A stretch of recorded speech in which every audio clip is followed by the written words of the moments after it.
Today I'm sharing our top 3 favorite things about living off-grid. Welcome to Ridgehaven Homestead. From the mountains of Upper East Tennessee, we share snippets of our off-grid life, cabin build, and garden blessings. Pour yourself a cup of tea, sit back, and take a peek into our off-grid home and family. What do you have in mind when you think of the off-grid life? A lot of people have different expectations, they have preconceived ideas, but when you actually go to live the off-grid life, things can be a little bit different than we maybe planned or thought they would be like. And that's definitely happened in our family. We've been living off-grid for about 6 years, a little over 6 years, and before that we were preparing our property. So we've learned a lot of things along the way, and we like to share those things with you. Today I'm sharing our top 3 favorite things about living off-grid. A little while back, I shared our top 3 most annoying things about living off-grid, and that is definitely taken out of our years of experience trying to set up our homestead, trying to build our cabin, and there's just a lot of things that go into our experience that we would like to share with you. So here's our top 3 list of favorites of the off-grid life that are good things. If you know anything about the off-grid life, you know that it's no walk in the park. So even if you happen to live in the most picturesque of settings, if it's like a beautiful park with a mountain view, if you're living the off-grid life, you will face some challenges. And I think that there are many aspects of it that can bring out the grizzly bear in us that may be hibernating and that you didn't know was living in there. So some of us kind of look like a teddy bear on the outside, but when we get poked, there's a grizzly bear in there. And that's what I've definitely found with myself, and not all of our family members, but definitely some of us are more, have that hibernating bear. So that can be a good thing because, as you know, grizzly bears, if you look at their life, they are strong and tough. But if you cross their path, you don't really want to mess with them, especially a mean mama bear. And you'll see that they have a fierceness and a terrifying strength. And that's kind of like how I look at the off-grid life. It can take the best of us and bring out different aspects of our characters that we didn't realize were in there. As I shared the top 3 annoying things about living off-grid, it may have sounded like I was complaining, but honestly, those things are not necessarily bad things. They can be annoying at times, but they actually are just things that are unique to people living off-grid. So I'm sure that you already understand what the off-grid life looks like, and some people have preconceived ideas about that. Some people swear that it's 100% Little House on the Prairie, and you don't vary from that at all. And I actually remember getting into a conversation with somebody online when I was asking about possibly getting a dishwasher to use for canning season and things like that when you have all those jars to can, and they were just up and down on me. They were like, how dare you say you're living off grid when you're thinking about getting a dishwasher? I was like, well, canning process is kind of hard. You do a lot of washing and sterilizing. I thought it might actually make the job a little bit easier. We didn't end up having enough space in our kitchen for a dishwasher, but it's something that I would add, even a portable one, in the future if I felt like it would make my canning journey easier, because all these things that we do, if we can make them a little bit easier, why not do it, whether we're off-grid or not? The Little House on the Prairie is entertainment, it's fun to watch, but it's not always real life. So our top 3 favorite aspects of off-grid life. Currently, it is 1, 2, and 3. The top one is generating our own power. 2 is the survivor mentality. And 3 is it affords us a little bit more freedom. So let's dive into each of those just a little bit. We generate our own power in our off-grid life. So currently I'm sitting by my Christmas tree, but earlier I was sitting up in our office looking out. I could see the little greenhouse that we have for seedlings and transplants. And right behind that, I could see our solar panels. And we are in the middle of not winter, but December. We're about a third of the way through December, and we have gray days a lot of the time. We live in an area where we don't have a terribly harsh winter, but we have a wet, sloppy winter with a lot of clouds. And so because we use solar, those things are important to us, and so we have to always pay attention. Well, Today we had bursts of sun, and so the sun was shining on the solar panels. It was powering up our batteries, and that was a good thing. It's really a blessing. We have enjoyed getting to know solar. We didn't know anything much about it when we first started here, and so we've been adjusting to that, but it's exciting to see that when the sun shines, we get power, it charges our batteries, and the batteries supply the house. And so because of that, we can be a little bit more detached from the power grid, of course, but then just the other things that go on around us. If there's a really bad storm that comes through and knocks down the power, we don't always know it. Many times it's been that our whole street has been out of power, and we haven't even known it because we're still kind of chugging along doing what we do. Does that say that we are like smooth sailing and never have any bumps in the road? No. When people have their power out and we still have power, sometimes I've been tempted to feel a little bit guilty. But then I remember all the days in the rest of the year when like somebody like you flips a switch, the lights come on, TV comes on, whatever comes on, and you just don't even think about it. Well, before we flip a switch, we almost always have to think about, do we have the energy? Can we afford to turn this light switch on? Can we afford this?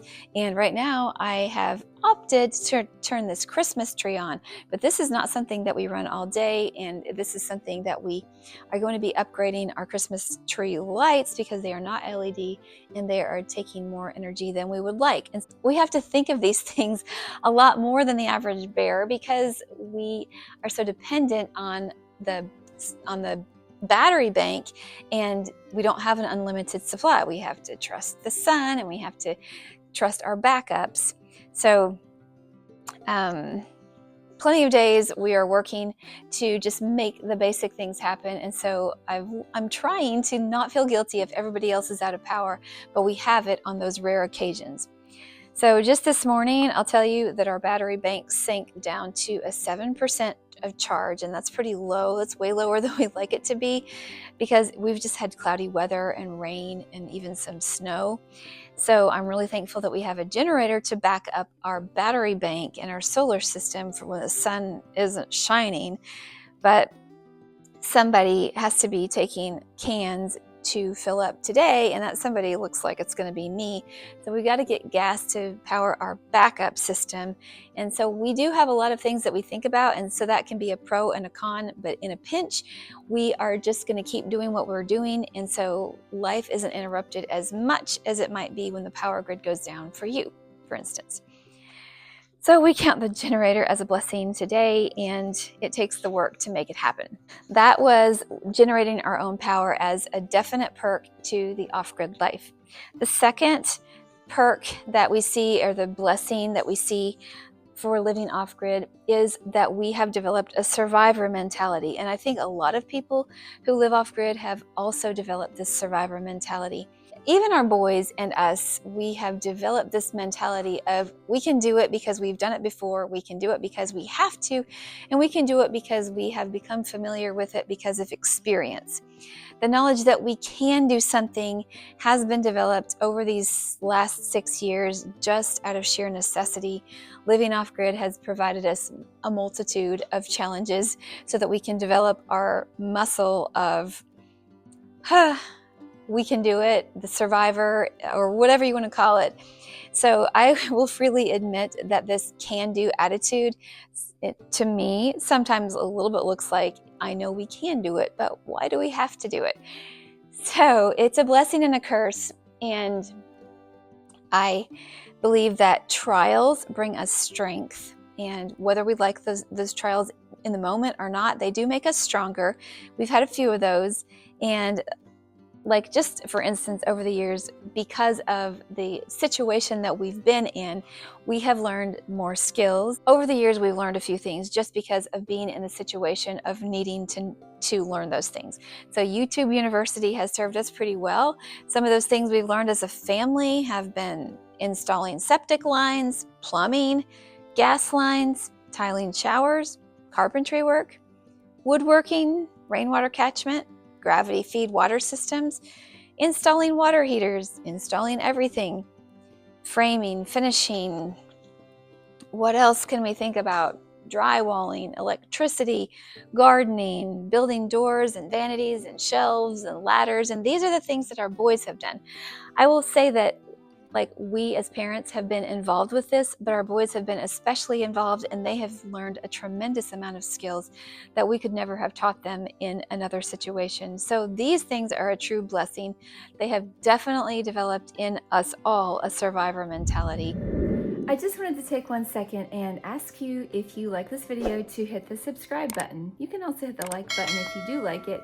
And this just helps us get our content out to more people. It helps our channel, helps you, that you can get off-grid advice, off-grid living, and just random stuff from the crazy redhead on the ridge. And if something breaks or goes wrong, we first will analyze it ourselves, and we don't end up calling people for help too often unless it's something we really just don't know how to do, because we've kind of learned to make do with things and learn how to do them ourselves. And we've made so many mistakes along the way. So these teaching moments have become teaching moments because of the many, many times we've made mistakes during the process. And so it still has taught us something, whether we got it right the first time or the 20th time. So I could go on and on about this topic, but I think you get the point. And we have kind of an endless supply of things that we have learned to adapt in. I believe that what we have done here on our homestead with our family has shaped us to be different people than when we started out on this journey. All of us, including our boys, have learned way more things in life, the trial of life, or the skill of life, than we would have learned in any other way, unless we had gone to a foreign mission field. And then I think by immersion, we would have learned different things, because you just, again, if you're in an adverse situation, you're going to learn the things that you have to learn. And I believe that they will be with you for the rest of your life. So this survival mentality, or survivor mentality, goes along with the life skills that we learned in the pressure of a problem that needs to be solved right away. And that can be a blessing, but we have to get through it first. So number 3 of our top 3 favorite things that we like about living the off-grid life is that we have more freedom. Now, this freedom that I'm talking about is freedom from the grid, freedom from interference to some degree, freedom a little bit from Big Brother looking over our shoulders. But I will tell you that I don't think there's any place in the world that you're going to have 100% worry-free life and free of interference. So where we live in Tennessee, we still are under regulations, and so we are not living off in the woods on a mountain somewhere. I mean, we are kind of on a mountain, but we're not living so remotely that we're not connected to something. And so the more out you are, the more freedom you have, but then the more challenges you have. And so we're sort of middle of the road, but it's provided us with a little bit more freedom to make some of our own decisions. Wherever we are, we have to use our freedom wisely. And so I think we just all have to keep that in mind. So it's all a balance, and we don't do this balance perfectly. If perfectly executed, we would not need any outside input at all. We'd grow our own gardens, we would generate our own power with no outside input. We'd buy we wouldn't have to buy anything externally, and that's just not how it is with us. We still have to buy food and gas and outside materials, but we're trying little bit by little bit and one decision at a time to set ourselves up just a little bit better than we were before. And it's just a learning process that we're trying to figure out how to move in a more self-sufficient way, but we're not there yet. And that's more of a dream than a reality currently. So our backup systems, for instance, our generator that powers our batteries in a pinch, that provides us a little bit more freedom. But at the same time, that's only if we have the gas on hand. So there's a lot of things that we have a perceived freedom from the power grid, but it still requires input from the power grid, like going to get gas for the generator. It's not 100% grid free, if that's what we want to call it. It helps us to live in a slightly more detached manner, and we like that. So I think that The off-grid life systems are good. Like, for instance, our solar system, our battery system, our generator system, and the water systems. All these systems are good, but I believe that it's the knowledge and the skills that we've learned over the years that have actually served us the best, and that are the things that provide us the most freedom. Yeah, I think it's the skills that we've learned going through the different challenges that we've had to master that have given us the more freedom than the actual systems. Because if we're depending on the solar and the batteries and whatever, those things can fail us, but our knowledge and our skills that we've learned along the way, they will not, I'm not going to say that they won't fail us, but nobody can really take those things away. Once you have the knowledge, you have the knowledge, and you can keep drawing on that, improving on it, and that is a definite blessing, and that gives us more freedom in the long run.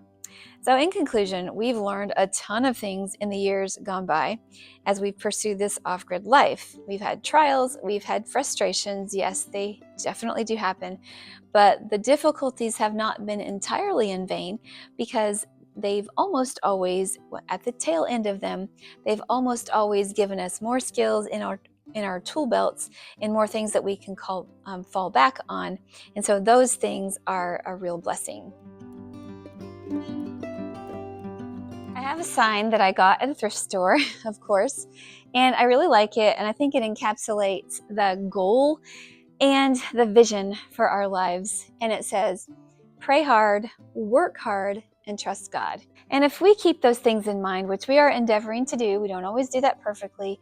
First we pray, we ask God for help, then we do our best and we work hard, and ultimately we trust God to carry us through whatever comes along our way.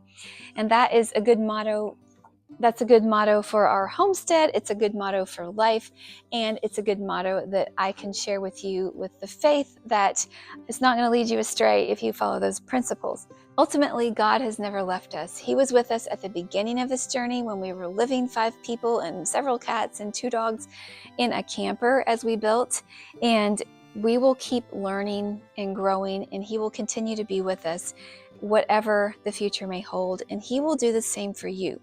So we'll keep learning, and we will keep endeavoring to share the things that we learn along the way, in the hopes that what we share and what we learn will help you in some small way or some big way. And I just appreciate you coming along with us. And until next time, I pray that you will remember this motto: pray hard, work hard, and trust God.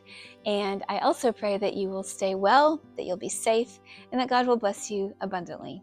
Have a great day.